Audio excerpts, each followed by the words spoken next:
Hello everyone. आज हमारा इलेक्ट्रोस्टैट का 4th क्लास है और आज हम लोग कुछ नया कॉन्सेप्ट सीखेंगे और पूरे ध्यान से और अच्छे से समझना है क्योंकि पूरे फिजिक्स में ये कॉन्सेप्ट का ज़रूरत है। तो ठीक है, हम लोग शुरू करते हैं। जैसे इस तरह का इलेक्ट्रोस्टैट में क्वेश्चन रहता है, जैसे यहाँ पे एक चार्ज दे दिया जाए, फिर यहाँ भी एक चार्ज दे देगा और पूछेगा कि इस दोनों को मिलाने वाला जो लाइन है, ये जो लाइन बन रहा है, ये पूरा लाइन, इस लाइन में कहाँ वो पॉइंट है, पॉइंट का पता कीजिए जहाँ पे किसी चार्ज को रखें तो फोर्स जीरो बने।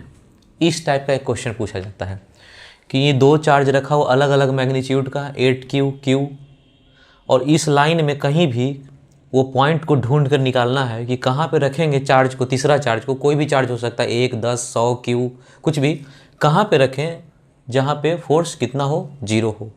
तो हम लोग यहाँ पे समझते हैं, यदि हम लोग को इस तरह से कोई पूछे कि फोर्स जीरो है तो हम लोग उस पॉइंट को अपने मन से न्यूट्रल पॉइंट बोला करेंगे। ऐसा किताब में लिखा हुआ नहीं रहता है, ऐसा बुक में लिखा नहीं, पर हम लोग अपने मन से समझने के लिए इसको करते हैं न्यूट्रल पॉइंट। न्यूट्रल पॉइंट, तो न्यूट्रल पॉइंट में क्या क्या हमको जानने का ज़रूरत है जो पूरे फिजिक्स में ज़रूरत है। तो न्यूट्रल पॉइंट कहने का मतलब आपको ढूंढना होगा। कई बार क्वेश्चन पूछेगा कि फोर्स जीरो कहाँ होता है, कई बार पूछेगा इलेक्ट्रिक फील्ड जीरो कहाँ है। ये सारा हमारे न्यूट्रल पॉइंट ही है। न्यूट्रल कहने का मतलब जहाँ फोर्स जीरो है, मतलब खत्म हो गया, कुछ भी फोर्स नहीं है, एकदम जीरो है, तो न्यूट्रल बोलेंगे उस पॉइंट को। तो यहाँ पे क्या क्या न्यूट्रल पॉइंट में आता है, force zero, electric field zero, आगे जब चलेंगे तो मैग्नेटिक फील्ड जीरो, जब हम लोग 11th का ग्रेविटेशन पढ़ेंगे तो ग्रेविटेशनल फील्ड जीरो। इतना हमारे सिलेबस में है न्यूट्रल पॉइंट। न्यूट्रल पॉइंट करके क्वेश्चन बोलेगा नहीं, क्वेश्चन बोलेगा ये कहाँ जीरो, ये कहाँ जीरो, लेकिन हम लोग अपना क्लास में समझने के लिए इसको कैसा रखेंगे, न्यूट्रल पॉइंट बोल देंगे, ताकि आपको तुरंत से रिकॉल हो जाए कि क्या था, क्या पढ़ाए थे। तो न्यूट्रल पॉइंट के अंदर में force, electric field, magnetic field और ग्रेविटेशनल फील्ड, ये जीरो करना होगा। अभी आपको इसी चैप्टर में एक मिलेगा कि पोटेंशियल जीरो कहाँ पे होगा, ऐसा करके क्वेश्चन मिलेगा कि पोटेंशियल जीरो कहाँ होता है। ये न्यूट्रल पॉइंट नहीं है। इन दोनों में अंतर देखिए, सारा क्वांटिटी वेक्टर है, force, electric field, magnetic field, gravitational field, ये सारा वेक्टर क्वांटिटी है, लेकिन पोटेंशियल स्केलर होता है। तो इसको हम लोग अलग से डील करेंगे, इसको न्यूट्रल पॉइंट के अंदर में नहीं रखते हैं, ठीक है, इसको अलग से डील करेंगे। न्यूट्रल पॉइंट में वही सारा पॉइंट है जो सारा वेक्टर क्वांटिटी है। तो हम लोग शुरू करते हैं इस वाले केस में कि फोर्स जीरो कहाँ होगा, यानी कि न्यूट्रल पॉइंट पता करना है कि कहाँ पे न्यूट्रल पॉइंट निकलेगा। तो बस जो समझा रहे हैं उसको अच्छे से थोड़ा सा समझ लीजिए, काम आपका हो जाएगा। एक लाइन मान लेते हैं, बना लेते हैं, इसी लाइन में वो न्यूट्रल पॉइंट निकल कर आएगा, इसी लाइन पे होगा। इधर कहीं पे ढूंढेंगे पॉइंट, कहीं यहाँ यहाँ वहाँ, कहीं नहीं निकलेगा न्यूट्रल। न्यूट्रल निकलना होगा तो इसी लाइन पे निकलेगा जहाँ पे जीरो होगा। तो हम लोग सबसे पहले यहाँ पे चेक करते हैं कि यहाँ पे क्या फोर्स जीरो होगा क्या। एक चार्ज को रख दीजिए Q को, ये वाला इसको धक्का लगाएगा, सेम साइन है, दोनों सेम साइन है, तो एक फोर्स से धक्का लगाएगा। ये वाला भी इसको धक्का लगाएगा F2 से। देखिए 8Q इस Q को धक्का लगाया, सेम साइन है, फिर ये Q इस Q को धक्का लगाया, यानी कि दोनों का डायरेक्शन एक ही साइड में है। ये कभी जीरो होगा तो नहीं जीरो होगा, यानी ये पॉइंट, ये वाला पॉइंट न्यूट्रल पॉइंट नहीं बनेगा। यहाँ पे फोर्स जीरो ऐसा नहीं हो सकता। यहाँ चेक करते हैं यहाँ पे निकलेगा कि नहीं वो पॉइंट। यहाँ पे किसी चार्ज को रखें यहाँ पे, तो ये डिस्टेंस बहुत कम है, ये डिस्टेंस, ये वाला दूरी बहुत कम है, तो ये इस पे फोर्स लगाएगा और ये वाला इस पे, इस चार्ज पे, ये वाला इस चार्ज पे फोर्स F2 लगाएगा। लेकिन मैग्नीट्यूड कौन सा ज़्यादा होगा, F2 ज़्यादा होगा कि F1? F1 ज़्यादा होगा, क्योंकि ये डिस्टेंस बहुत कम है। फोर्स का फार्मूला क्या होता था, फोर्स का फार्मूला में 1/r² होता है, Q²/r²। तो r यदि बहुत छोटा हो, छोटा कहने में लगभग जीरो हो जाए, तो फोर्स कितना हो जाता है, इन्फिनिटी हो जाएगा, बहुत ज़्यादा। यानी कि एक तो ये चार्ज 8Q बहुत ज़्यादा था, 8Q चार्ज बहुत ज़्यादा था यहाँ, और उसी के नज़दीक में रख दिया जाए, ये चार्ज कमज़ोर है और इससे बहुत ज़्यादा दूर है, तो इन्फ्लुएंस इसका ज़्यादा होगा कि इसका ज़्यादा होगा, इसका इन्फ्लुएंस ज़्यादा होगा। तो एक बार और अच्छे से देखते हैं, इस चार्ज का इन्फ्लुएंस ज़्यादा है और ये डिस्टेंस बहुत ही कम है, डिस्टेंस बहुत कम है और चार्ज बहुत पावरफुल है। यानी कि ये जो चार्ज इसको धक्का देगा इस F1 से, ये बहुत ज़्यादा मैग्नीट्यूड का होगा, और ये जो धक्का देगा बहुत कमज़ोर होगा, F1 बड़ा होगा। तो यहाँ भी जीरो नहीं हो पाएगा, यहाँ भी जीरो नहीं हो पाएगा, ये भी न्यूट्रल पॉइंट नहीं निकला। तो हम देख रहे हैं कि 8Q, फिर से डायग्राम इधर बना लेते हैं, 8Q Q, ये लाइन, ये पॉइंट पे नहीं निकला न्यूट्रल, ये पॉइंट पे नहीं निकला, मतलब ये कौन सा दोनों पॉइंट था, ये दोनों पॉइंट था। 8Q जो मजबूत वाला है उसके आसपास ढूंढ रहे थे पॉइंट, तो नहीं निकल रहा था। वहाँ पे जाते हैं, ढूंढते हैं, यहाँ पे ढूंढ के देखिए, यहाँ पे पॉइंट, यहाँ पे रख के देखिए, ये Q इस Q को धक्का देगा F1 से, फिर ये 8Q इस Q को, ये 8Q इस Q को वो भी धक्का देगा, सेम साइन का है, ये दोनों तो सेम ही साइन का ना है, ये साइन सबका सेम है, ये दोनों मिलकर कुछ ना कुछ तो आंसर दे देगा, जीरो तो होगा नहीं, यानी कि ये पॉइंट भी हमारा न्यूट्रल नहीं निकला, ये नहीं निकला, ये नहीं निकला, ये नहीं निकला। यहाँ पे चेक करके देखते हैं, ये पॉइंट पे देखते हैं। अभी क्या है कि 8Q से ये दूरी ज़्यादा है, 8Q से ये दूरी ज़्यादा है, ये फोर्स F1 मान लेते हैं इधर लगा Q पे, और इसके कारण फोर्स लगा कितना, F2। अब फिर से अच्छे समझते हैं, यहाँ पे देखिए, जैसे ही इस चार्ज के नज़दीक में रखें इसका इन्फ्लुएंस बढ़ना शुरू, हालांकि ये कमज़ोर चार्ज है लेकिन डिस्टेंस तो कम है, तो कम डिस्टेंस, जितने कम होगा डिस्टेंस डिनोमिनेटर में ना, उतने फोर्स मजबूत हो जाएगा। यहाँ पे इस Q से ये दूरी कम है, लेकिन ये चार्ज कमज़ोर है लेकिन दूरी तो कम है, इसके वजह से इसका इन्फ्लुएंस, ये जो F2 है ये बढ़ना शुरू हो गया, और ये 8Q है पावरफुल, लेकिन इससे दूरी तो बहुत ज़्यादा हो गया है, तो ये F1 घटने लगा। तो अच्छे से देखिएगा, इसका इन्फ्लुएंस मजबूत होने लगा और इसका कमज़ोर होने लगा। ये बहुत पावरफुल था फिर भी इसका कमज़ोर हो रहा है, तो एक समय ऐसा होगा कि ये दोनों बराबर हो जाएगा, क्योंकि ये Q कमज़ोर है लेकिन दूरी कम है, तो इसका F2 और इसका F1 दोनों बराबर हो जाए, तो यहाँ पे दोनों कट के ये जीरो कर सकता है, ये केस हो सकता है। फिर से देख लीजिए, यहाँ पे वो पॉइंट है, ये पॉइंट जहाँ पे फोर्स जीरो होने का पॉसिबिलिटी है। इस पूरे लाइन में देखें तो यहाँ पॉसिबल नहीं है जीरो होना, यहाँ पॉसिबल नहीं इसलिए है कि इसका इन्फ्लुएंस बहुत ज़्यादा है, ये कभी जीरो होने नहीं देगा, धक्का दे देगा ही हमेशा, इसका इन्फ्लुएंस यहाँ घट गया। यहाँ पे देखें तो ये दोनों मिल के इसको धक्का देता था, यहाँ देखिए, यहाँ जीरो नहीं, यहाँ पे चांस है, क्योंकि इससे दूर हो गया, ये बहुत पावरफुल है फिर भी इससे दूर हो गया, तो इसका फोर्स इधर तो लगेगा लेकिन कुछ घट गया, और ये कमज़ोर था लेकिन नज़दीक के कारण इसका फोर्स कुछ बढ़ा हुआ है, तो दोनों अपोजिट के वजह से ये दोनों कट के जीरो हो सकता है। यानी कि न्यूट्रल पॉइंट कहाँ निकल कर आ रहा है, यहाँ पे। ठीक है, तो हम लोग यहाँ पे देखेंगे अब अच्छे से, ये जो डिस्कशन किए अब इसको एकदम सिंप्लीफाइड फॉर्म में देखते हैं करके।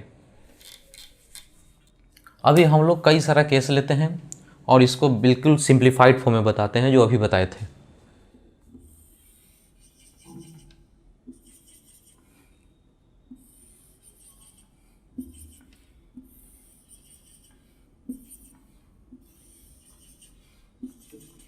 अलग अलग केस लेते हैं, अलग अलग चार्ज का। 8Q 2Q minus 8Q Q 8Q minus Q minus 8Q minus Q, इस तरह का केस लिए हैं। इन सभी में ढूंढना है, ये चार केस लिए हैं, इस सभी में ढूंढना है F बराबर जीरो कहाँ पे होगा, यानी कि न्यूट्रल पॉइंट ढूंढना है। F बराबर जीरो कहने का मतलब फोर्स जीरो कहाँ होगा, इन सब में ढूंढना है, यानी न्यूट्रल पॉइंट ढूंढना है। उसका तरीका बताते हैं।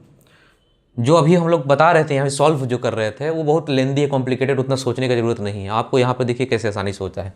जो सबसे छोटा चार्ज है उसके चारों तरफ एक गोला लगाइए, सर्किल जैसा। इन दोनों में छोटा ये है, तो यहाँ पे एक गोला लगाइए। इन दोनों में छोटा कौन है, इसको मत छोटा कहिएगा, ये माइनस को ले लेते हैं। यदि ये प्लस ये माइनस, माइनस को काउंट करेंगे तो ये छोटा हो जाएगा, तो इसको माइनस को नहीं ध्यान देना। मैग्नीट्यूड वाइज, मैग्नीट्यूड में छोटा कौन है, 8Q, ये इसका मैग्नीट्यूड कितना हो जाएगा, 8Q ही होगा। तो माइनस का ध्यान नहीं रखना है, सिर्फ मैग्नीट्यूड में ढूंढना है कि छोटा कौन है। तो इन दोनों में यही छोटा है, यहाँ एक गोला लगाइए। इन दोनों में छोटा कौन है, बस मैग्नीट्यूड वाइज यही छोटा है, तो गोला लगाइए। इन दोनों में कौन छोटा है, तो मैग्नीट्यूड वाइज यही छोटा है।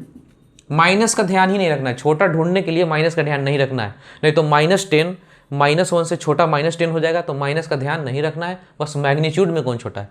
तो सबसे पहला काम कीजिए, जो छोटा चार्ज दिखे उस पे गोला लगाते चले जाइए।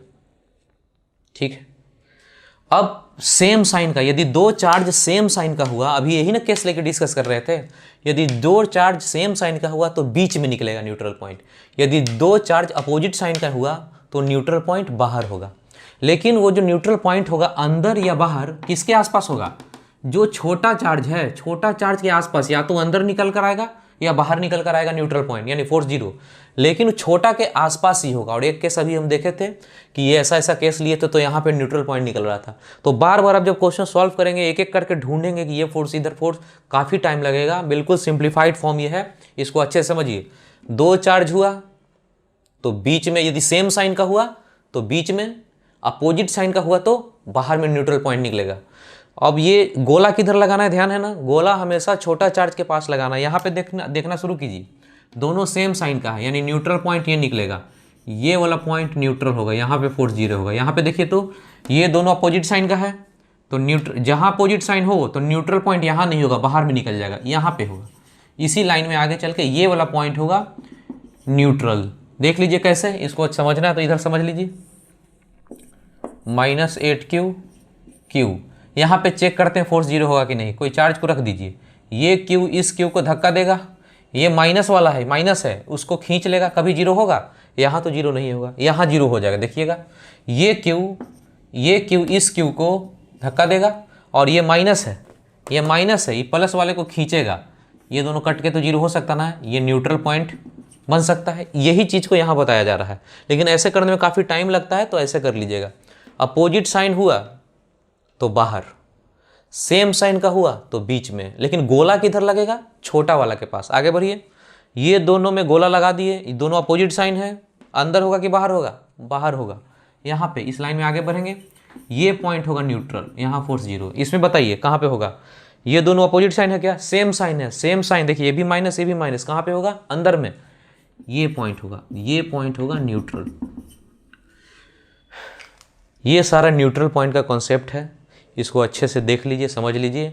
जिनके पास नोट्स है पेज नंबर 3 पे जाइए, पेज नंबर 3 के ऊपर वाला पॉइंट, पेज नंबर 3 का सबसे ऊपर में पॉइंट है लिखा हुआ, आपको नोट करने का ज़रूरत नहीं है। लेकिन जिन लोगों के पास नोट डाउनलोड नहीं किए नोट्स, वो चाहें तो इस न्यूट्रल पॉइंट को आप लिख सकते हैं, और समझना जरूरी है neutral point.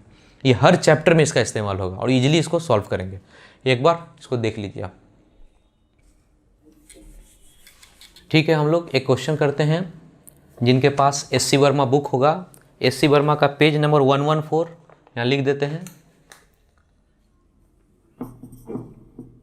SC Verma page 114 question number 2। ये है न्यूट्रल पॉइंट निकालने का क्वेश्चन, और अच्छा क्वेश्चन है। आप लोग के पास यदि बुक होगा तो निकाल के देख लीजिए, नहीं है तो बोर्ड पे काम करते हैं। क्वेश्चन को हम एक बार पढ़ते हैं और डायग्राम बनाते हैं। क्वेश्चन इस तरह से लिखा है, 2 particle A and B having charge इतना नहीं इतना, ऐसे करके क्वेश्चन बोल रहा है। 2 particle A and B having charge 8 × 10⁻⁻6 coulomb, और दूसरा चार्ज है -2 × 10⁻⁻6 coulomb, are held fixed with separation 20 centimetre. कर इन दोनों को रखा गया कितना दूर पे, 20 सेंटीमीटर पे रखा गया है। आगे क्या कर रहा है, वेयर शुड, अब अच्छे से सुनिएगा last line, where should a third charge be placed so that it does not experience net force. कह रहा है कि तीसरा चार्ज को कहाँ पे रखें कि does not experience net force, यानी फोर्स जीरो हो। और फोर्स जीरो होना हम लोग क्या बोलते हैं, न्यूट्रल पॉइंट बोलते हैं। न्यूट्रल पॉइंट ही ना निकालते हैं, 2 चार्ज दिया रहता है तो यही पूछ रहा है कि कहाँ पे वो पॉइंट होगा, यानी कहाँ पे वो चार्ज को रखा जाए, यहाँ यहाँ यहाँ यहाँ, कहाँ पे रखें, वो डिस्टेंस पूछ रहा है, जहाँ पे रखने पे फोर्स कितना हो जाए, जीरो हो जाए, यानी वो डिस्टेंस निकालना है। थोड़ा सा वीडियो पॉज करिए और आप लोग सॉल्व कीजिए, देखते हैं कैसे करते हैं आप लोग। तो ठीक है, यहाँ पे हम भी सॉल्व करते हैं, आप लोग किए हैं, अब इसको देखते हैं करके कि कैसे हुआ। यहाँ पे बताइए कि साइन दोनों में छोटा चार्ज कौन है, ये बताइए। तो छोटा ये है, 2 है, माइनस को तो ध्यान ऐसे भी नहीं देना, 2 है। गोला किधर लगेगा, छोटा पे, ये इमेजिन कर लीजिए कि गोला लगा हुआ है। अब सेम साइन का होता तो बीच में, अपोजिट साइन है तो बाहर, यानी कि वो पॉइंट बाहर निकलेगा। गोला अब लगाना नहीं हो, समझने के लिए था गोला। अभी यहाँ पे आगे बढ़ जाएंगे, यानी यहाँ वो पॉइंट कहीं है जहाँ पे फोर्स क्या होना है, जीरो होना है। यहाँ पे होगा जहाँ पे फोर्स 0 होगा। अभी ये बताइए, यही डिस्टेंस आपको निकालना है, इस डिस्टेंस को x बोल दीजिए। अब जो हम बात बोलते हैं, यहाँ पे एस.सी. वर्मा का सॉल्यूशन भी आपके पास होगा, उसमें सॉल्यूशन भी आप देख रहे होंगे। वो सॉल्यूशन काफ़ी लेंदी बनाया हुआ है, उतना लेंदी जाने का ज़रूरत नहीं है। ये उस टाइम का क्वेश्चन उसमें है जो सब्जेक्टिव पैटर्न पे बनाया गया था। हम लोग इस क्वेश्चन को ऑब्जेक्टिव टाइप से बनाना है तो थोड़ा सा स्मार्ट हो जाएंगे और देखेंगे कैसे जल्दी से इस क्वेश्चन को सॉल्व करते हैं, उसको अच्छे से देखेंगे। ये बताइए कि ये सेंटीमीटर में डिस्टेंस है, तो ये जो x आएगा किलोमीटर में आएगा क्या? 10,000 किलोमीटर आ जाएगा? नहीं ना, ये भी आंसर आएगा आपका सेंटीमीटर में ही आना है। ये चीज़ सेंटीमीटर में डिस्टेंस है, ये भी सेंटीमीटर में ही आएगा। तो हमको लगता है कि ये जो 10 टू द पावर है इससे कोई फर्क नहीं पड़ेगा, बस ये डिस्टेंस ही ना निकालना है हमको कि x कितना होगा। सेंटीमीटर में आंसर आएगा, किलोमीटर में आएगा नहीं। 10 टू द पावर -6 को नहीं लिखें तो क्या किलोमीटर में आ जाएगा आंसर? नहीं आएगा।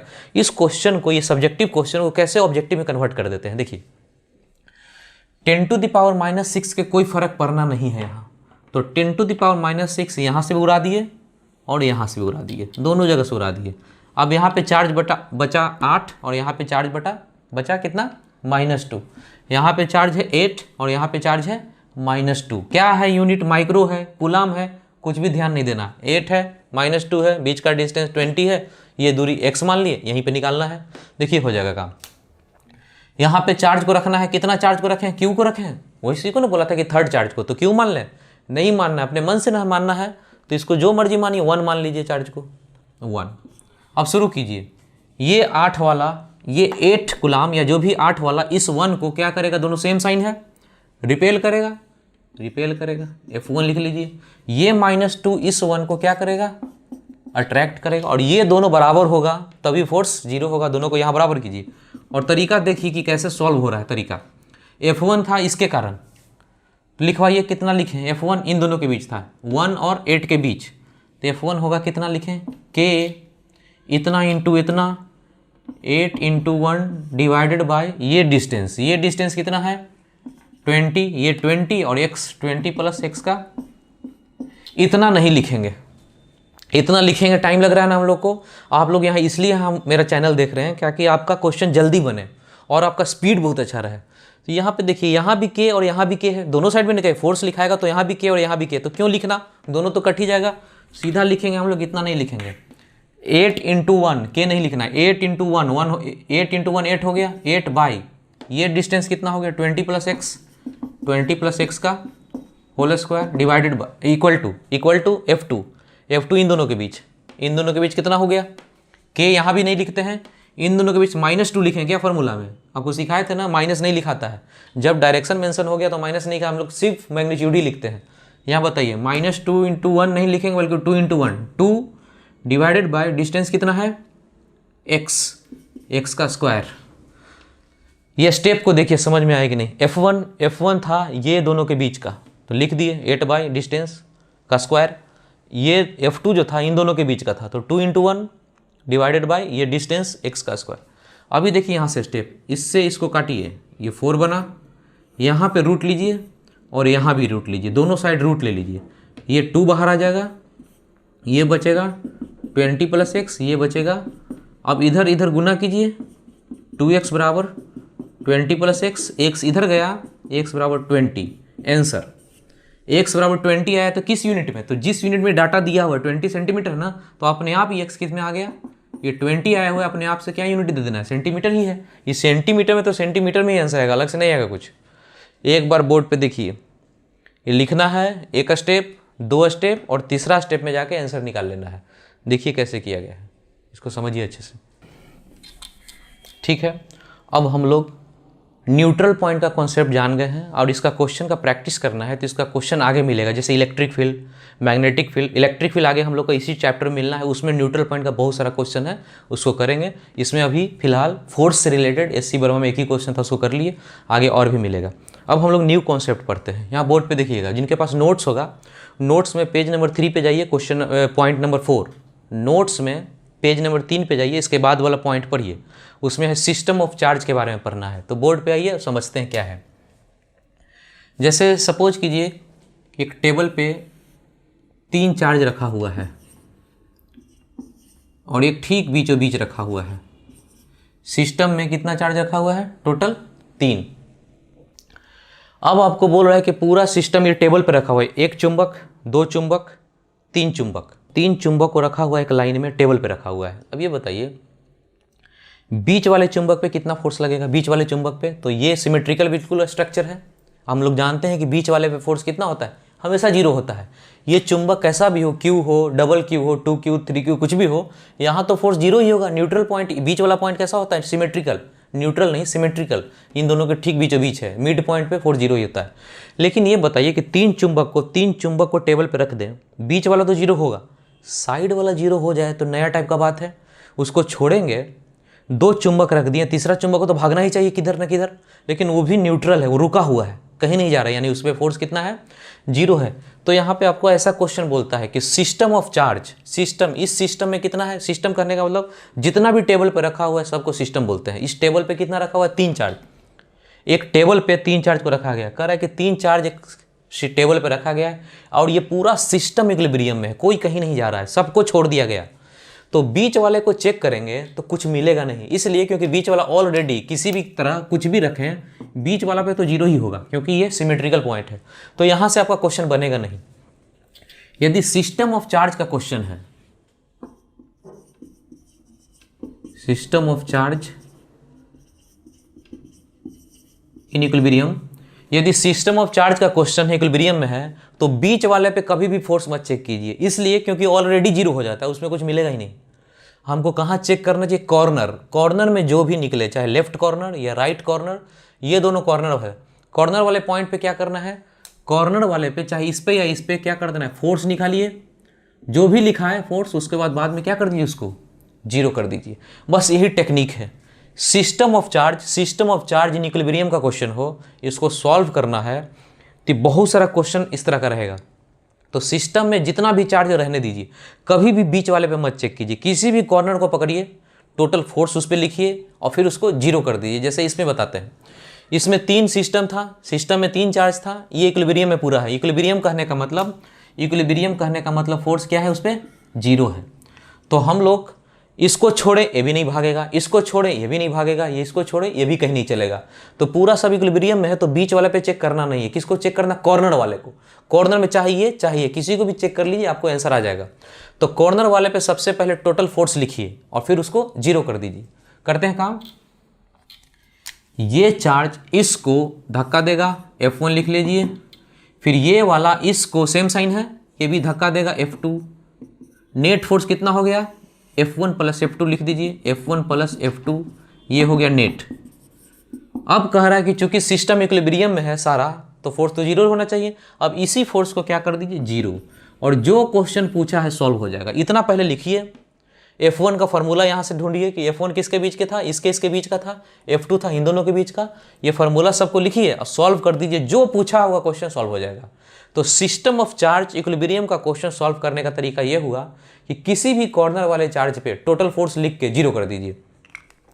इसको दूसरे तरह से देखते हैं, दूसरा एग्जांपल से समझते हैं।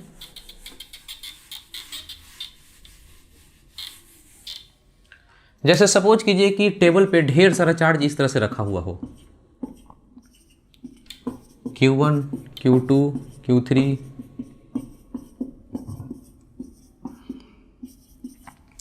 इस टेबल पे, किसी टेबल पे इतना 8, 9 चार्ज, 10 चार्ज रखा हुआ है सब जगह, और बोला कि पूरा का पूरा ये 9, 10 चार्ज जितना है, ये पूरा सिस्टम जो बनाया सबको टेबल पे रख दिया, तो कोई कहीं नहीं जा रहा है, यानी पूरा सिस्टम इक्विलिब्रियम में है।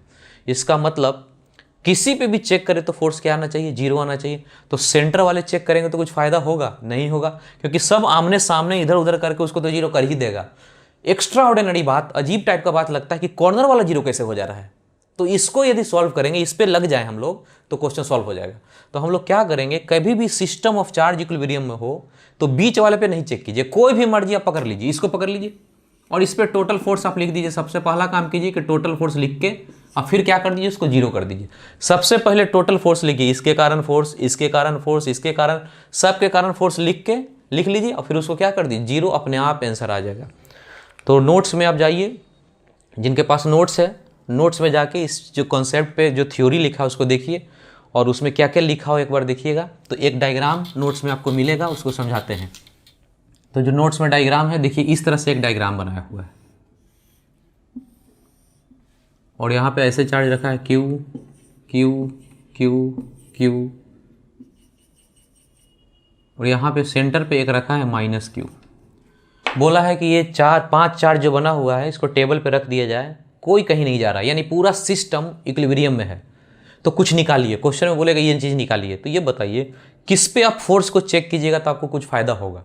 इस पे चेक करेंगे तो कुछ फायदा होगा, ये तो सिमेट्रिकल पॉइंट है, सब मिला के तो ऐसे ही जीरो है, कुछ तो निकलेगा ही नहीं। किस पे चेक करें? किसी भी कॉर्नर पे, किसी भी कॉर्नर, 4 कॉर्नर दिख रहा है, किसी भी कॉर्नर को निकालिए, आपको फायदा होगा, मिल ही जाएगा कुछ। तो यहाँ पे सबसे पहले टोटल फोर्स लिखेंगे, स्टेप यही ना है, टोटल फोर्स लिखेंगे और फिर उसको जीरो करेंगे। टोटल फोर्स किस पे लिखेंगे? कॉर्नर वाले पे। कॉर्नर वाले पे लिखते हैं टोटल फोर्स। ये वाला इसको याद कीजिए रिपेल करता था, ये वाला इसको रिपेल करता था, सेम दोनों हो जाता था सेम। फिर यहाँ से इस लाइन में ये भी रिपेल करता था, वो हो जाता था F2 और ये एंगल कितना होता था 45 और ये एक माइनस है तो इस प्लस वाले को क्या करेगा? अट्रैक्ट करेगा, इसको F3 लिखिए। ठीक है, इतना तो हो गया।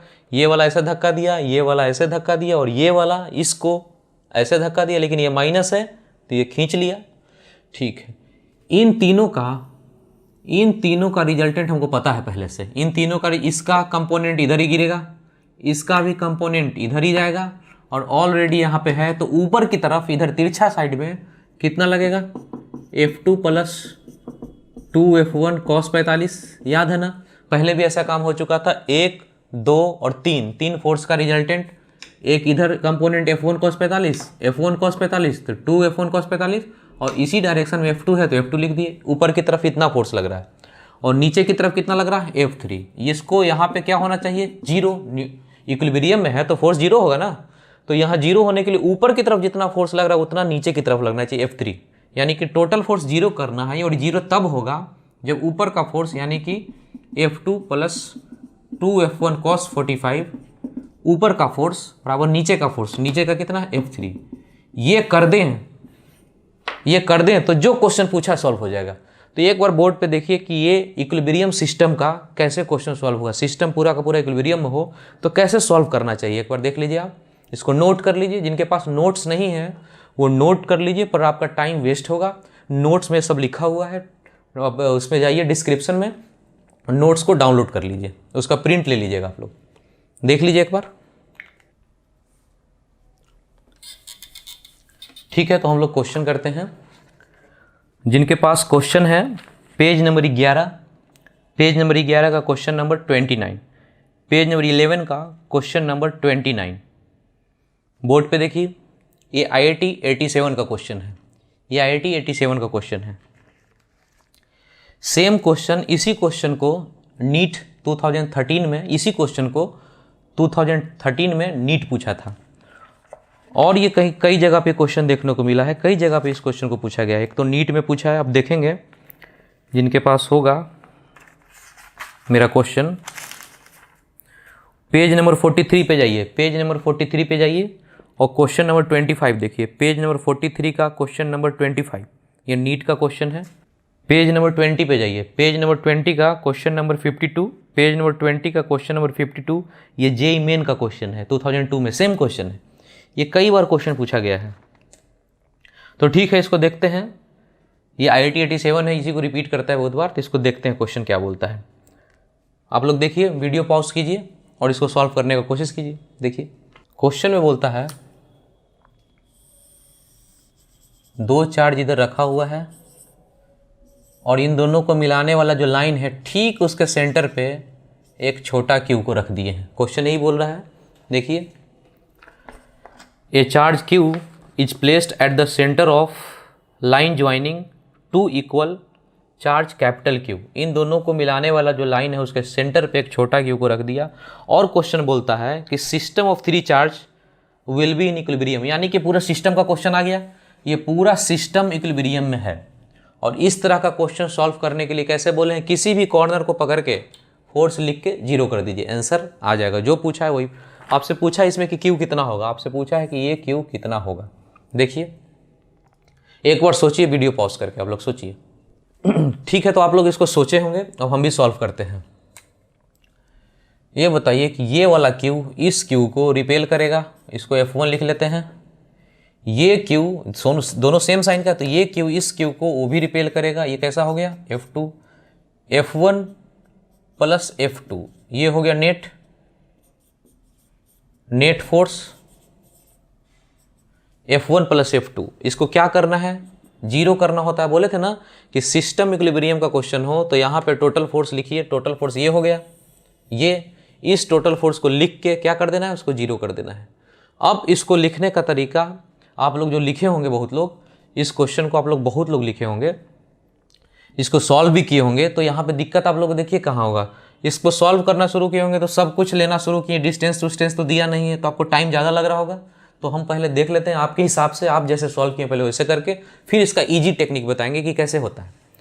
ये बताइए, ये डिस्टेंस के बारे में तो आइडिया है नहीं, तो ये डिस्टेंस, इस डिस्टेंस को r मान लीजिए, तो ये डिस्टेंस कितना होगा r/2। फार्मूला लिखना शुरू करेंगे।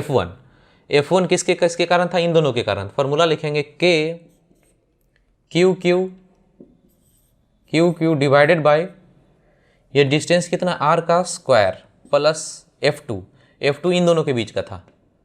इसको लिखवाइए K बाई r/2 का होल स्क्वायर, इसको जीरो। अब इसको सॉल्व करना है, तो जो भी है K क्यू तो कैंसिल हो गया, ये हो गया Q by r square,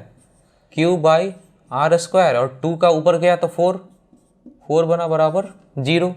r से r गया, Q बराबर कितना आ गया -Q/4। कौन सा आंसर हो गया देखिए, उसमें क्वेश्चन बी हो गया, इसका आंसर कौन सा हो गया, बी। क्लियर है, ठीक है। अभी ये तरीका सही नहीं है, जिस तरीका से आप लोग बना रहे हैं बिल्कुल तरीका सही नहीं है। एग्जाम में काफ़ी टाइम आपको लेगा। देखिए टाइम ले लिया, ये डिस्टेंस इतना करने में, आर के सब लिखने में कितना टाइम लगा। अब इसको इजी तरह से देखिए कैसे क्वेश्चन सॉल्व किया जाता है। आपको पूछा है ना कि क्यू कितना होगा, आपसे यही पूछा है क्यू कितना होगा। क्यू जो भी आंसर आया इन दोनों के फॉर्म, इसके फॉर्म में आया, क्यू के फॉर्म में आया, Q/4 Q/2 प्लस माइनस जो भी ऑप्शन देखिए, कहीं भी आंसर में ऐसा है क्या कि ये डिस्टेंस पे डिपेंड करता है। डिस्टेंस पे डिपेंड करता तो डिस्टेंस क्वेश्चन में देता कि x है r है, कहीं भी x r आंसर में है नहीं है, यानी ये डिस्टेंस पे डिपेंड नहीं करता। तो जो मर्जी चुनिए, तो ऐसा चुनिए जिससे काम आपका आसान हो जाए। तो हम लोग कितना चुने, इस डिस्टेंस को चुनने के बजाय इस डिस्टेंस को चुन लेते हैं। इस डिस्टेंस को 1, ये भी डिस्टेंस 1 ही हो गया, मिड पॉइंट ना है, इन दोनों के बीच का ना पॉइंट है, ये 1 चुन ले। अभी हमको क्या करना है, F1 प्लस F2 बराबर 0 करना है। देखिए कैसे जल्दी से काम करते हैं। जो भी लोग बहुत जल्दी या बहुत ज़्यादा स्कोर करता है एग्जाम में, बहुत जल्दी क्वेश्चन बनाता है, वो टेक्निक को पकड़े हुए कि कैसे क्वेश्चन जल्दी सॉल्व होता है। इसको देखिए यहाँ से, F1 प्लस F2 को क्या करना है, 0 कर देना है। F1 किसके वजह से था, इन दोनों के बीच के कारण था। K लिखें क्या, यहाँ पे K नहीं लिखेंगे, यहाँ भी K है और यहाँ भी K है, 0 ना हो जाएगा। तो एग्जाम में तो जगह कम रहता है सॉल्व करने के लिए, एक पेपर भी कम रहता है, तो जितना टाइम बचाइए आपका, आप ही का टाइम बचेगा। तो F1 लिखना, F1 इन दोनों के बीच का है, इन दोनों के बीच का है तो लिखें K नहीं लिखेंगे, Q डिवाइडेड बाय पूरा डिस्टेंस कितना है 2, 2 का स्क्वायर 4 प्लस F2 किसके बीच का है, इन दोनों के बीच का है, Q डिवाइडेड बाई 1 का स्क्वायर 1 ही हो गया 0, और यहाँ से Q गया। अब हमको Q चाहिए, तो Q बराबर इतना इधर जाएगा तो -Q/4 हो जाएगा। आगे लिखेंगे नहीं, आपको बस बताते हैं कैसे एग्जाम में टाइम सेव करना है और कैसे आपको फास्ट रहना है। दूसरे लोग जो बनाएंगे उससे आपको बहुत फास्ट रहना है। तो देखिए कैसे, यहाँ पे अब लिखेंगे नहीं, पहला स्टेप और दूसरा स्टेप में आंसर। इस Q बराबर आपको आंसर अपने आप दिमाग में बता देना कि ये Q चाहिए था, यही तो चाहिए था, तो ये Q/4 उधर जाएगा तो माइनस हो जाएगा, तो यहीं पे छोड़ दीजिए और OMR में टिक कीजिए। यहाँ पे Q बराबर कितना हो जाएगा, इधर गया तो -Q/4। इस स्टेप को नहीं लिखना है एग्जाम में, बस यहीं से आपका माइंड इतना शार्प है कि इसको इधर करके समझ लीजिए और आंसर मारिए, आगे बढ़िए। देख लीजिए कैसे हुआ है, एक बार इसको नोट कर लीजिए। ठीक है, हम लोग नेक्स्ट क्वेश्चन करते हैं। Page number 24, question number 21। Page number 24, question number 21। ये क्वेश्चन आप बोर्ड पे देखिए, ये इस बार का जेई मेन का है। 2019 जनवरी में जो एग्जाम हुआ था, जनवरी में जेई मेन, इस बार का क्वेश्चन है। देखिए तो वीडियो को पॉज कीजिए और खुद से सॉल्व कीजिए, वीडियो को पॉज करके खुद से सॉल्व करना शुरू कीजिए। तो देखते हैं क्वेश्चन क्या बोलता है। 3 चार्ज प्लेस्ड एट डिस्टेंस इतना इतना इतना फ्रॉम द ओरिजिन। ये एक्स एक्सिस हो गया, ये ओरिजिन है, कहाँ कहाँ पे रखा है, एट डिस्टेंस 0, यहाँ पे रखा है कैपिटल क्यू को। फिर d/2, ये मान लेते हैं यहाँ पे ये एक्स एक्सिस है, इधर एक्स एक्सिस है।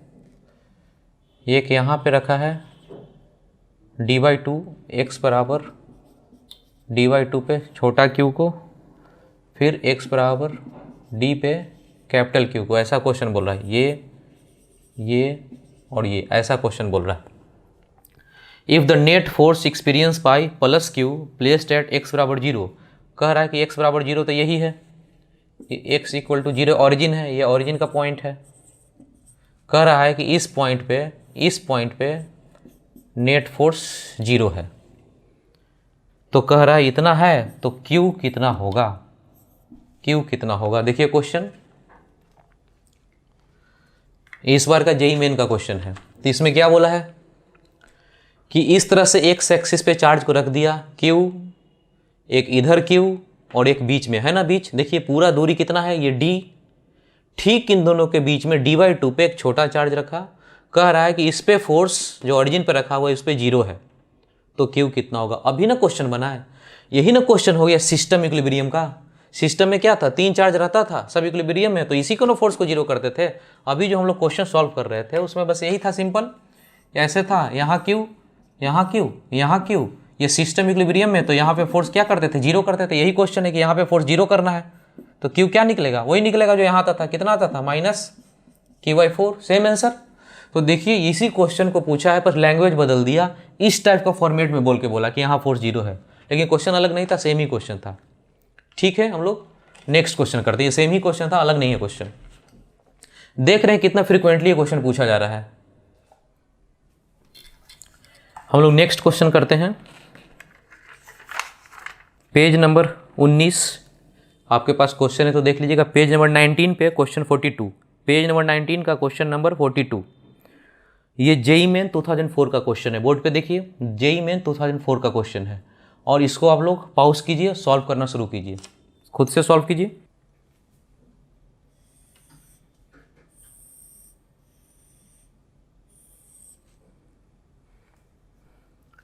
ठीक है, तो देखिए इस क्वेश्चन में क्या बोलता है। कह रहा है कि 4 चार्ज है, 4 चार्ज इक्वल टू -Q, ये -Q है, -Q है, सारे को क्यूब के कॉर्नर पे रखा गया है, 4 कॉर्नर सब पे रख दिया। एक चार्ज छोटा Q को सेंटर पे रखा है, इस सेंटर पे छोटा Q को रखा है। कह रहा है कि system, if the system is in equilibrium, यानी कि सिस्टम का क्वेश्चन आ गया, सिस्टम ऑफ चार्ज इक्विलिब्रियम में हो उसका क्वेश्चन आ गया। तो हम लोग कैसे सॉल्व करते हैं, किसी भी कॉर्नर वाले को पकड़िए और उस पर टोटल फोर्स लिखिए और उसको 0 कीजिए, जो पूछा है निकल जाएगा। सिस्टम ऑफ चार्ज इक्विलिब्रियम का क्वेश्चन है, इसको आप लोग खुद से पॉज करके सॉल्व करना शुरू कीजिए। यहाँ पे कितना फोर्स लगेगा लिख लीजिए, टोटल लिख के 0 कीजिए और देखिए कितना आंसर आता है, फिर हम बताएंगे। तो ठीक है, यहाँ पे देखते हैं करके। इस पे ये वाला फोर्स दोनों सेम साइन का है, रिपल्सिव F1, ये दोनों भी सेम, ये भी धक्का दिया, ये भी F1, दोनों F1 ही लिखेंगे क्योंकि ये और ये डिस्टेंस सेम है। फिर ये वाला लाइन में ये वाला दोनों सेम साइन है, ये भी धक्का दिया, इसको F2, ये Q और ये -Q अपोजिट है तो ये ट्रैक्ट किया, इसको बोलेंगे F3। ठीक है, यही है। इन तीनों का रिजल्टेंट हमको पता होता है। कितना लिखते हैं, बार बार हम लोग जानते हैं, F2 + 2 F1 cos 45, तो लिख दीजिए यहाँ पे कहीं, इधर हो गया F2 + 2 F1 cos 45, ऊपर का फोर्स है इतना और इधर का फोर्स कितना F3, ये दोनों बैलेंस होगा तभी ना यहाँ 0 होगा। तो फोर्स यहाँ 0 करने के लिए, यहाँ फोर्स 0 करना है यहाँ पे, तो यहाँ 0 करने के लिए ऊपर का फोर्स बराबर नीचे का फोर्स, तभी 0 होगा। तो ऊपर का फोर्स कितना, इतना है, लिखवाइए कितना, F2 + 2 F1 cos 45 बराबर नीचे का फोर्स कितना हो गया, F3 हो गया। अब इसको सॉल्व बस कर दें, आंसर आ जाएगा। सॉल्व करना शुरू करेंगे और सॉल्व करेंगे तो स्मार्टली करेंगे, कैसे जल्दी आता है ये बताइए। ये डिस्टेंस दिया हुआ है क्या क्वेश्चन में, F2 F1 लिखना है, F2 लिखना है ना, F2 किसके कारण, इन दोनों के कारण। तो ये डिस्टेंस तो दिया नहीं है क्वेश्चन में, आंसर में भी नहीं है, क्वेश्चन में भी नहीं, यानी अपने मन से चुनना है। अपने मन से कितना चुने, x चुने, r चुने नहीं, 1 चुनेंगे, सबसे सिंपल 1 चुनिए, ये भी 1 हो गया, तो ये कितना हो गया, पूरा का पूरा लेंथ √2, और ये लेंथ कितना हुआ, इतना दूर, ये कितना हुआ, ये पूरा तो √2 हो गया, तो इतना आधा उसका, तो √2 का आधा कितना हो जाएगा, √2/2 करेंगे, काटेंगे तो 1/√2 हो जाएगा, तो ये लेंथ कितना हो जाएगा, 1/√2, ये लेंथ कहीं पे करके देख लीजिए, √2/2 काटेंगे तो कितना हो जाएगा, 1/√2, तो 1/√2 ये लेंथ होगा, ये लेंथ 1, ये 1, तो ये हो गया कितना, √2, तो उसका आधा कितना हो जाएगा, 1/√2। अब शुरू करते हैं इसको लिखना शुरू करते हैं। F2 किसके वजह से था, देखिए यहाँ F2 इन दोनों के कारण, लिखो के लिखना है क्या, के नहीं लिखना है, क्योंकि सब जगह है, सब जगह से के, यहाँ से के, यहाँ से के, यहाँ से के, सब कट जाएगा, लिखना बिल्कुल नहीं होता है। आपको इतना क्लास में हम लोग इतना दिन आगे हो गए, तीसरा चौथा क्लास चल रहा है, आपको तो पता है कि के नहीं लिखते हम लोग। तो यहाँ पे F2 लिखोगे, F2 कितना हो जाएगा, Q माइनस लिखें क्या, ये माइनस लिखना है, नहीं लिखना है, हम लोग माइनस नहीं लिखते हैं, Q डिवाइडेड बाय ये डिस्टेंस कितना है, √2 है, √2 का स्क्वायर 2 + 2 × F1 किसके कारण, इन दोनों के कारण, उसी को F1 बोला जा रहा है। तो Q डिवाइडेड बाय 1 का स्क्वायर 1 ही रहेगा, cos 45 1/√2 बराबर F3 किसके बीच का है, इन दोनों के बीच का है, Q -Q और Q के बीच का है, तो माइनस क्यू लिखे क्या, माइनस नहीं लिखते हैं, Q × छोटा q डिवाइडेड बाय ये डिस्टेंस कितना, 1/√2 है इसका स्क्वायर। आगे बढ़िए, अब सॉल्व करना है, सॉल्व करेंगे तो यहाँ पे क्या हो जाएगा, Q × Q, ये हो जाएगा कितना, स्क्वायर है तो 2 हो जाएगा, तो 2 ऊपर चला जाएगा। अब काटिए यहाँ से, कैपिटल Q कट गया, इधर से बचा Q/2 प्लस यहाँ से √2 से ये भी कटा, ये हो गया √2Q बराबर उधर हो गया 2Q। यहाँ से हमको Q ही नहीं चाहिए था कि Q कितना होगा, यही पूछा जा रहा था ना। तो यहाँ से Q कॉमन ले लीजिए, Q कॉमन ले लें तो यहाँ हो जाएगा 1/2 प्लस √2 बराबर 2Q। इधर 2 को बाहर निकाल लीजिए यहाँ से, या फिर 2 इधर से आ जाएगा, 2 बाहर कर लीजिए, तो Q/2 बराबर 1 प्लस 2√2 2Q। ये 2 नीचे जाएगा तो 4 बन जाएगा, यानी Q/4 1 प्लस 2√2। कौन सा आंसर हो गया, Q/4 1 प्लस 2√2, यानी आंसर हो गया B। आंसर देख लीजिए B। ठीक है, हम लोग आगे बढ़ते हैं। अपने नोट्स में पेज नंबर 3 पे जाइए, अपने नोट्स में पेज नंबर 3 पे, और नीचे में कॉन्सेप्ट फ्रॉम NCERT करके लिखा है। तो NCERT का कुछ पॉइंट है, उसको हल्का फुल्का हम लोग देख लेते हैं और समझ लेते हैं। जैसे कि 2 चार्ज को रख लिया जाए, Q1 Q2 2 चार्ज है। कूलाम्ब्स लॉ में हम लोग पढ़े थे कि ये वाला चार्ज इस पे फोर्स लगाएगा F, ये वाला चार्ज इस पे फोर्स लगाएगा F। ये दोनों फोर्स क्या होता था, सेम होता था। तो ये वाला चार्ज इसको फोर्स लगाएगा और ये वाला चार्ज इसको भी फोर्स लगाएगा, दोनों सेम होगा। लेकिन ये दोनों को एक सिस्टम मान लिया जाए, इसको एक सिस्टम मान लिया जाए, तो नेट फोर्स कितना लगेगा सिस्टम पे, नेट फोर्स, बाहर से कोई फोर्स तो लग रहा है ना, ये बाहर से कोई भी फोर्स लग रहा है क्या, नहीं लग रहा है। ये दोनों फोर्स का ऐसा इंटरनल फोर्स है, ये वाला इसको धक्का दे रहा है, ये इसको धक्का दे रहा है। जैसे इसको एग्जांपल से समझिए, जैसे ये बोर्ड है, बोर्ड को हम धक्का दे रहे हैं, बोर्ड हमको भी धक्का दे रहा है। क्या बोर्ड को हम धक्का दे रहे हैं तो पूरा का पूरा ये जो रूम है, ये रूम कहीं एक जगह से दूसरी जगह चला गया, नहीं। जैसे ये 2 हाथ है, 2 हाथ एक दूसरे को धक्का दे रहा है, तो ये जितना धक्का दे रहा है, ये हाथ भी उसको जितना धक्का दे रहा है। लेकिन क्या दोनों धक्का देने से ये पूरा का पूरा हाथ कहीं और चला गया, नहीं। जब तक कोई एक्सटर्नल फोर्स न लगे तब तक ये सिस्टम उठ के कहीं नहीं जाएगा। यानी कि ये दोनों जब धक्का दे, दोनों ये हाथ इसको धक्का दे, इसका मतलब दोनों ये इंटरनल फोर्स है। तो हम बोलेंगे पूरे सिस्टम पे नेट फोर्स कितना है, तो 0 है। ये सिस्टम, ये दोनों हाथ मिला के एक सिस्टम बन गया, इसको धक्का दे रहे हैं तो नेट फोर्स कितना हो गया सिस्टम पे, 0। यदि 0 नहीं होता, कुछ फोर्स होता 10 न्यूटन का, तो फोर्स के कारण ये मूव कर जाता। तो अभी हम लोग यहाँ पे समझते हैं, जैसे ये 2 चार्ज है, ये वाला उसको धक्का दिया, ये इसको धक्का दिया, लेकिन ये दोनों इंटरनल फोर्स है। इस पूरे सिस्टम पे बाहर से कोई फोर्स लग रहा है, नहीं। तो यहाँ पे लिखेंगे ये दोनों कट के कितना हो जाएगा, ये कट के यदि पूरा सिस्टम मान लिया जाए, इसी को ऐसा बना ले, ये सिस्टम है, तो एक इधर लग रहा था F और इधर भी F, नेट फोर्स कितना हो रहा है, 0 हो रहा है। तो हम लोग यहाँ बोलेंगे कि ये वाला इस पे फोर्स लगा रहा है, ये वाला इस पे फोर्स लगा रहा है, ये दोनों इंटरनल है, कोई बाहरी फोर्स नहीं है। तो हम लोग बोलेंगे नेट फोर्स ऑन सिस्टम कितना, 0। पूरे सिस्टम पे नेट फोर्स कुछ नहीं, 0 फोर्स लगेगा। उसी तरह से ऐसे हो, एक इक्विलेटरल ट्रायंगल हो, सब के कॉर्नर पे इक्वल चार्ज हो, इस पे पूछे कितना फोर्स, तो ये वाला ऐसे धक्का देगा, ये ऐसे धक्का देगा, तो रिजल्टेंट ये होगा, इस पे रिजल्टेंट ऐसा होगा और इस पे रिजल्टेंट ऐसा होगा। लेकिन ये सारा का सारा फोर्स इंटरनल है। यदि इसको सिस्टम मान लिया जाए पूरा, तो सिस्टम पे बाहर से कोई फोर्स लग रहा है नहीं, तो यहाँ पे इसमें भी लिखेंगे नेट फोर्स ऑन सिस्टम कितना, नेट फोर्स पूरे सिस्टम पे कितना हो गया, यहाँ भी 0। इसको देख लीजिए, एनसीईआरटी का पॉइंट है और ये नोट्स में भी लिखा हुआ है। नेट फोर्स सिस्टम पे 0 है। नेट फोर्स कितना है, एफ एफ एफ या फिर F1 F2 F3 तीनों को जोड़ के कितना हो जाएगा, F1 plus F2 plus F3, ये सब जोड़ के 0। कोई भी बाहरी फोर्स नहीं लग रहा है, तो इंटरनल फोर्स सारा कट जाएगा, सब मिला के 0 हो जाएगा। एनसीईआरटी का एक और पॉइंट है जो बहुत काम का है हमको लगता है। उसमें ऐसा बोला है कि इलेक्ट्रॉन और प्रोटॉन के बीच, जैसे मान लेते हैं कि इलेक्ट्रॉन है यहाँ और यहाँ प्रोटॉन है, इलेक्ट्रॉन का चार्ज कितना होगा, -c, प्रोटॉन का चार्ज +c। इलेक्ट्रॉन का मास me, प्रोटॉन का मास mp, दोनों का बीच का डिस्टेंस कुछ r ले लीजिए।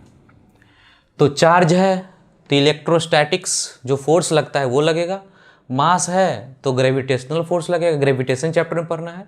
तो पूछा है एनसीईआरटी में कि दोनों निकालिए, तो इलेक्ट्रोस्टैटिक फोर्स कितना लगेगा और ग्रेविटेशनल फोर्स कितना लगेगा। इसका formula K Q1 Q2, minus तो लिखते नहीं है, माइनस को थोड़ी लिखते हैं, E into E divided by r², और G ये ग्रेविटेशनल फोर्स, ग्रेविटेशनल फोर्स का फार्मूला होता है G m1 m2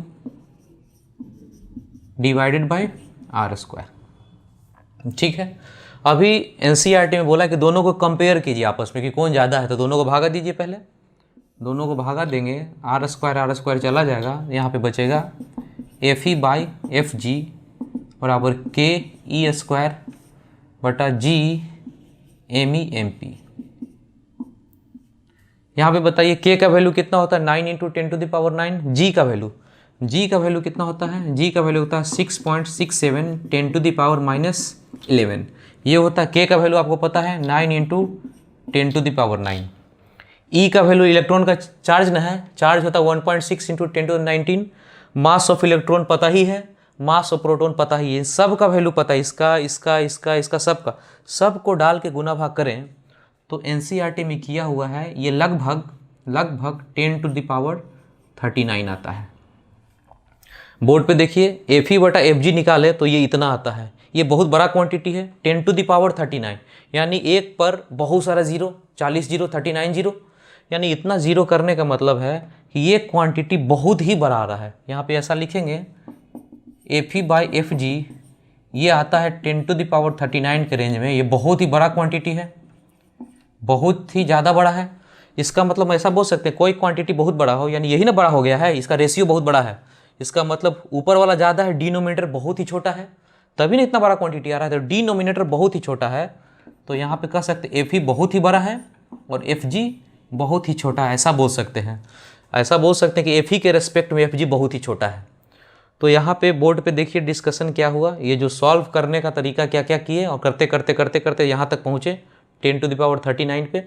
तो ये एनसीईआरटी कोई क्वेश्चन नहीं है, एनसीईआरटी में ये बस बताया गया है कि ग्रेविटेशनल फोर्स इलेक्ट्रोस्टैटिक फोर्स के मुकाबले ग्रेविटेशनल फोर्स बहुत ही कम है।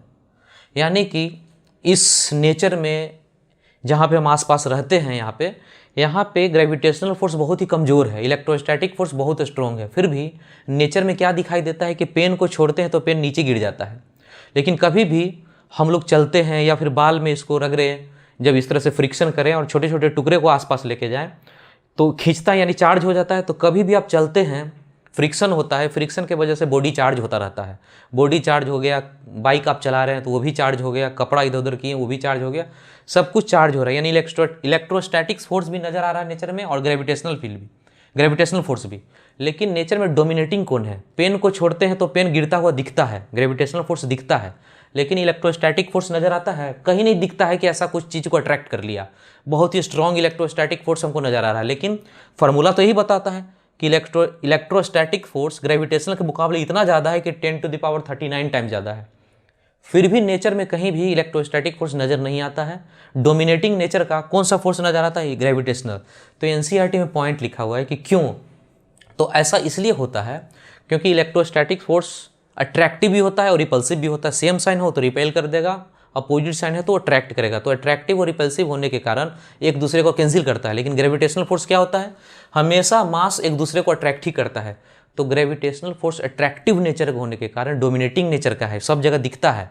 लेकिन इलेक्ट्रोस्टैटिक फोर्स ये अट्रैक्टिव और रिपल्सिव होने के कारण एक दूसरे को कैंसिल करता रहता है, तो नज़र नेचर में नहीं आता है। तो ये चीज़ है एक्सप्लेनेशन जो एनसीईआरटी में लिखा हुआ है। आप नोट्स में पेज नंबर 3 के नीचे में जाइए और नोट्स को आप देख सकते हैं, वहाँ पर नोट्स पे लिखा हुआ है। ठीक है, अभी हम लोग जो एनसीईआरटी में एक्सरसाइज में क्वेश्चन इसी से रिलेटेड जो पूछने का चांस है हम यहाँ पे डिस्कस कर देते हैं। क्या पूछ सकता है? आर स्क्वायर हो गया, ये आर स्क्वायर कट गया था।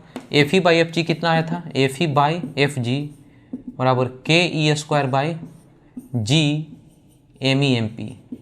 के को लिख दीजिए, के को और तोड़ दीजिए, 1/4 पाई एप्सिलॉन नॉट, तो हो गया e square by 4 pi epsilon nought G m e m p. NCERT में क्वेश्चन ये है कि इसका डायमेंशन क्या होगा। क्वेश्चन में ये पूछा गया कि इसका डायमेंशन क्या होगा, इसका डायमेंशन क्या होगा, ये पूछा गया है। तो यहाँ पे यदि हम लोग नहीं पढ़े हो, सपोज कि इस चीज़ को, इस थ्योरी को नहीं पढ़ते, तो कैसे करते एग्जाम में? डायमेंशन आता तो चार्ज का डायमेंशन बताते, एप्सिलॉन नॉट का डायमेंशन निकालते, जी का निकालते, मास का निकालते और सब का गुना भाग काट वाट के बताते। टाइम काफ़ी लगता। लेकिन यदि आप ये पढ़े हुए हो, एनसीईआरटी की एक्सरसाइज क्या है तो पूछने का चांस है क्वेश्चन को, तो इसमें यदि पढ़े हुए तो इसका पूरे का डायमेंशन वही होगा जो इसका होगा। फोर्स बटा फोर्स क्या होता है? Dimension less. कट जाएगा ना दोनों, तो डायमेंशन लेस। तो ये जो क्वांटिटी है डायमेंशन लेस है, ये चीज़ डायमेंशन लेस है, कुछ भी डायमेंशन नहीं है, 1 है। तो फिर से इसको समझ लीजिए, आपको इसका डायमेंशन पूछा जा सकता है। ये एक्चुअली में है क्या? ये है फोर्स बटा फोर्स है, इलेक्ट्रोस्टैटिक फोर्स बटा ग्रेविटेशनल फोर्स। तो फोर्स बटा जो भी रहे, इलेक्ट्रोस्टैटिक रहे या ग्रेविटेशनल, न्यूटन में ना होगा, दोनों कट के खत्म हो जाएगा, कोई भी डायमेंशन नहीं। तो इसका पूछा तो ये नहीं निकालना, ये देखना है क्या था। तो इसका डायमेंशन लेस है, इसलिए ये भी डायमेंशन लेस हो गया। इसको नोट कर लीजिएगा अच्छे से, इसको इंपॉर्टेंट का मार्क लगा लीजिए। नोट से आपके पास है तो इसको इंपॉर्टेंट का मार्क लगा लीजिए, पूछ सकता है, एनसीईआरटी का एक्सरसाइज का है। ठीक है, अब यहाँ पे हम लोग एक क्वेश्चन करते हैं, उसके पहले एक थ्योरी देखते हैं। ये बताइए कि हाइड्रोजन एटम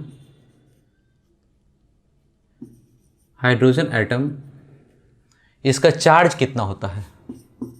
हाइड्रोजन एटम का चार्ज कितना होगा? Charge of hydrogen atom. तो यहाँ पे देखिए, हाइड्रोजन एटम के न्यूक्लियस में क्या होता है और बाहर में घूमता रहता है क्या? हाइड्रोजन के न्यूक्लियस में एक इलेक्ट्रॉन होता है और बाहर में जो एक प्रोटॉन होता है और बाहर में जो घूमता रहता है एक इलेक्ट्रॉन होता है। हाइड्रोजन का न्यूक्लियस के अंदर एक प्रोटॉन रहता है और एक इलेक्ट्रॉन घूमता रहता है। तो नेट चार्ज ही ना पूछा है, charge of hydrogen atom, net charge electron का चार्ज प्लस प्रोटॉन का चार्ज, पूरा चार्ज सब जोड़ दें दोनों को, तो नेट चार्ज कितना हो जाता है? 0। तो हाइड्रोजन का नेट चार्ज कुछ भी नहीं है। यहाँ पे 2 हाइड्रोजन एटम को रख दीजिए, तो एक ये और एक ये, 2 हाइड्रोजन एटम को रखिए, चार्ज तो 0, चार्ज तो कुछ है नहीं, तो इलेक्ट्रोस्टैटिक फोर्स लगेगा। इलेक्ट्रोस्टैटिक फोर्स में चार्ज चाहिए, 1/4 pi epsilon naught Q1 Q2 by R square. Charge तो है नहीं तो कोई फोर्स लगेगा नहीं। लेकिन हाइड्रोजन एटम का मास तो है, मास ऑफ हाइड्रोजन, दोनों के बीच का कुछ डिस्टेंस होगा। तो चार्ज नहीं रहने के कारण ये वाला फोर्स तो 0 हो गया, इलेक्ट्रोस्टैटिक फोर्स तो 0 है, लेकिन मास तो है, तो मास के कारण ग्रेविटेशनल फोर्स तो लगेगा ना। ये कितना हो जाएगा? जी मास ऑफ हाइड्रोजन 2 बार है, एम एच 2 बार, तो एम एच का स्क्वायर डिवाइडेड बाई डिस्टेंस का स्क्वायर। ये हो गया, इलेक्ट्रोस्टैटिक फोर्स तो नहीं लगा लेकिन ग्रेविटेशनल फोर्स लगेगा। इसको एक बार समझिए, क्लियर। अब आगे बढ़ते हैं। यहाँ पे सपोज कीजिए कि ऐसा हो जाए कि आपसे ऐसा कुछ बोले कि न्यूक्लियस तो ये है और बाहर में जो घूम रहा है इलेक्ट्रॉन, आपको ऐसा बोले कि इसका जो चार्ज है -90 हो और इसका चार्ज +90 हो, तो वही बात हो गया जो ये है, प्लस ई माइनस ई खत्म होके जीरो। लेकिन ऐसा क्वेश्चन बोले कि इलेक्ट्रॉन प्रोटॉन का चार्ज इक्वल एंड अपोजिट न रहे, ऐसा मान ले कि फ्यूचर में खोज हो गया कि इलेक्ट्रॉन और प्रोटॉन का कुछ चार्ज में अंतर है, तो इलेक्ट्रॉन का मान लेते हैं -90 हो और इसका +100 हो। अब नेट चार्ज कितना होगा?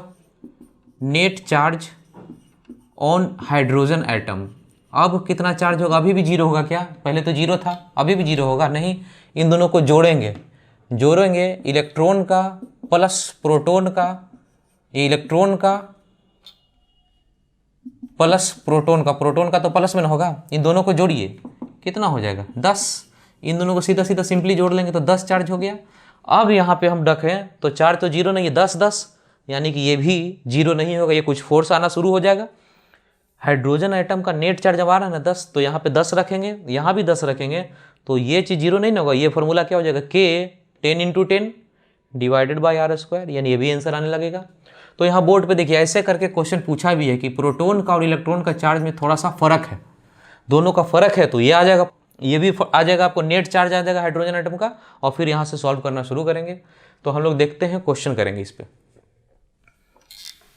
Page number 41 question number 9 board पे देखिए, पेज नंबर 41 का क्वेश्चन नंबर 9, ये है नीट 2017 का, ये क्वेश्चन है नीट 2017 का। वीडियो पॉज कीजिए और इस क्वेश्चन को सॉल्व करने का कोशिश कीजिए। ठीक है, आप लोग क्वेश्चन ट्राई किए होंगे, देखे होंगे, यहाँ पे देख लेते हैं हम लोग। कह रहा है कि 2 हाइड्रोजन एटम है, hydrogen atom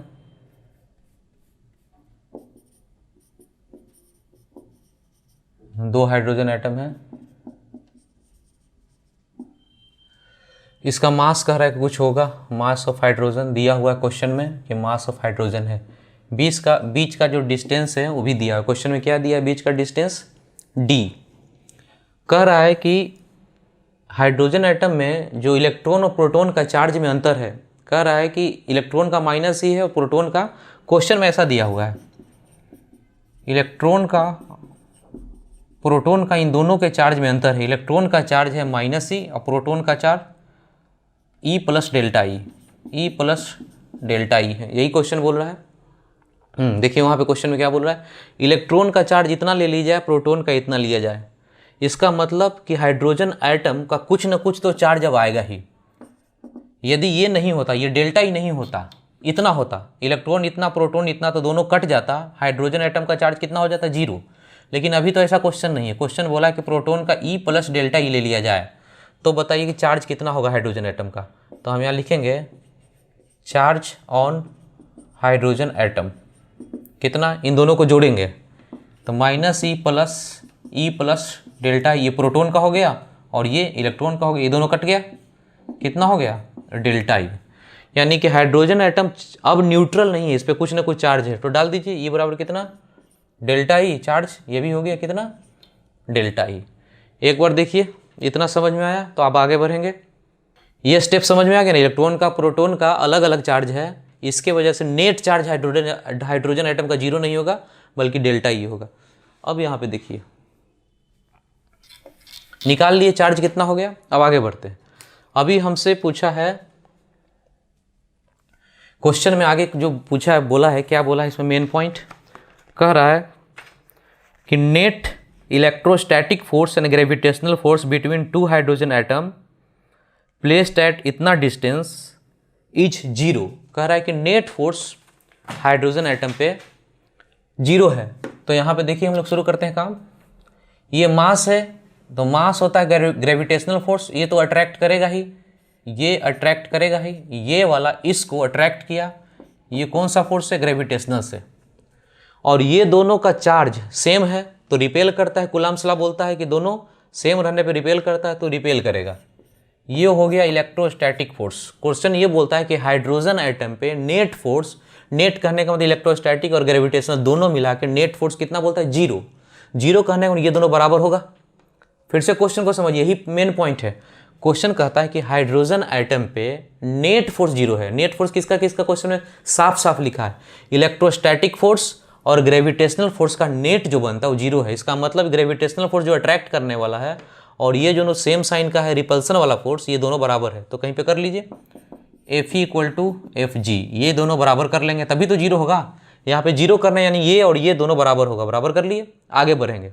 F E लिखवाएंगे, F E किसके कारण था, इन दोनों के कारण, के delta E into delta E यानी कि डेल्टा ई का स्क्वायर डिवाइडेड बाय ये डिस्टेंस कितना है डी, डी का square divided by F G equal to F G. F G किसके कारण है, इन दोनों के कारण, तो जी m1 m2 दोनों मास तो सेम है, एम एच का स्क्वायर डिवाइडेड बाय डी का स्क्वायर, ये दोनों कैंसिल, डेल्टा ई का स्क्वायर बराबर कितना आ गया, जी एम एच का स्क्वायर डिवाइडेड बाय के।